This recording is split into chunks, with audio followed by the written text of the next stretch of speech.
In 1963, a man knocked through his basement wall and stumbled into a city carved 85 meters beneath the earth, 18 levels deep, engineered to hide 20,000 people from a threat so relentless, entire communities chose darkness over daylight. For centuries, no one on the surface knew it existed, and the most unsettling part, researchers still aren't sure they found all of it.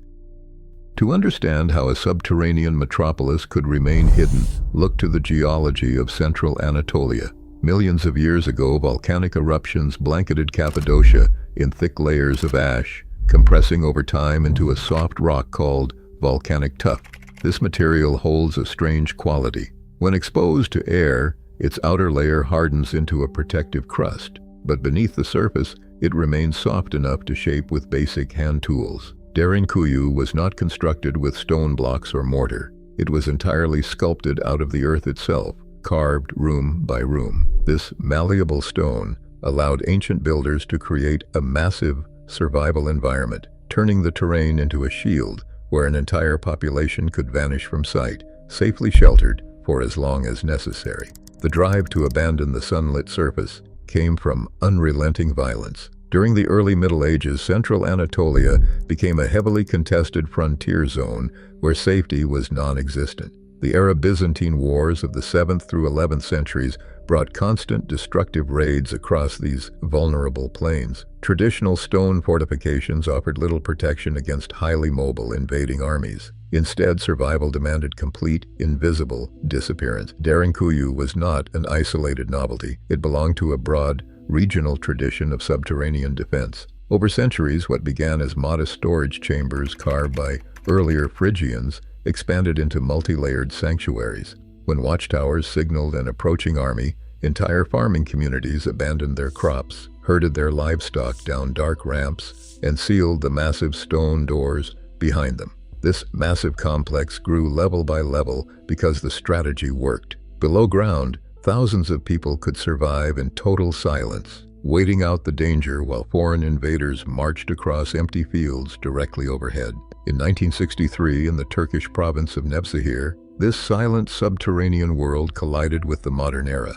An anonymous homeowner was renovating his basement when he noticed his chickens were repeatedly disappearing through a small crack in a stone wall. Deciding to investigate, he knocked down the masonry. Behind the stone lay a hidden ancient stairwell plunging straight down into pitch darkness. The homeowner had stumbled directly onto the entry point of a massive, forgotten network of tunnels.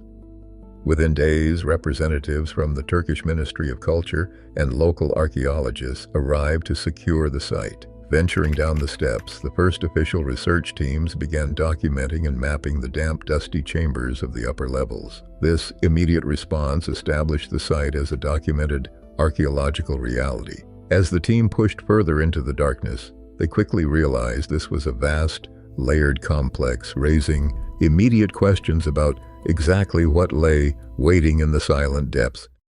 To survive far beneath the earth, ancient builders had to solve the fundamental problems of air, water, and defense. Derinkuyu is not a chaotic maze of caves, but a highly engineered underground machine. The city descends through at least 8 publicly accessible levels, with research suggesting it extends down to 18 levels, reaching a vertical distance of up to 85 meters. Maintaining breathable air at these lower reaches required a masterclass in physics. Excavators carved more than 50 massive vertical ventilation shafts, some plunging 55 meters down, to draw fresh air from the surface and push out stale carbon dioxide and smoke.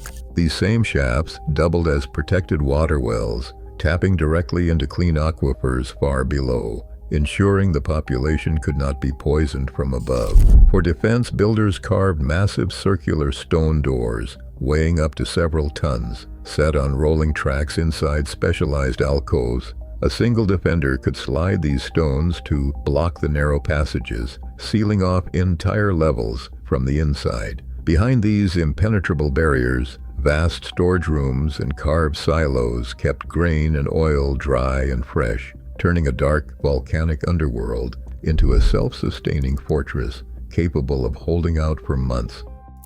The claim that 20,000 residents lived here is often repeated as fact, yet no ancient census or tax record confirms this number. While the physical volume could briefly shelter thousands in a dire emergency, engineering calculations of airflow and waste management suggest a long-term population closer to 3,000. The legendary 9-kilometer underground highway to the neighboring city of Kaymakli faces similar scrutiny, while geophysical radar scans show isolated anomalies. Excavations have never proven a continuous, navigable tunnel exists. Then there are the stories of sealed chambers filled with hidden valuables. When archaeologists finally opened several of these blocked rooms after the year 2000, they found no golden hoards or lost manuscripts, only ordinary domestic pottery, animal bones, and simple bronze tools. Even the city's age remains heavily contested. Popular articles attribute the entire massive complex to the Bronze Age Hittites, but physical evidence points to a much later Byzantine expansion built over modest Phrygian chambers. Derinkuyu is not a simple single-era monument, but a multi-layered historical puzzle where popular lore constantly clashes with disciplined scientific analysis.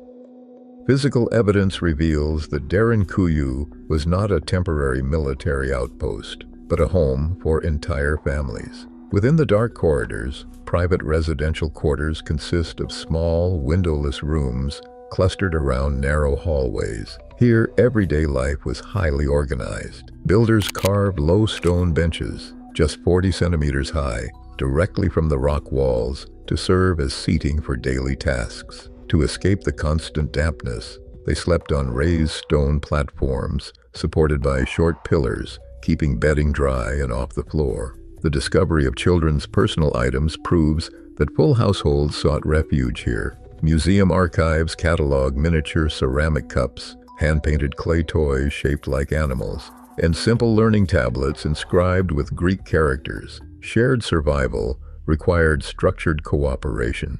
Communal kitchens featured large stone ovens fitted with ventilation hoods to draw smoke away from the living spaces. On the lower levels, animal stables with carved troughs housed essential livestock, while small, rock-cut chapels with oriented altars offered places of worship, keeping the rhythms of normal life alive in the dark.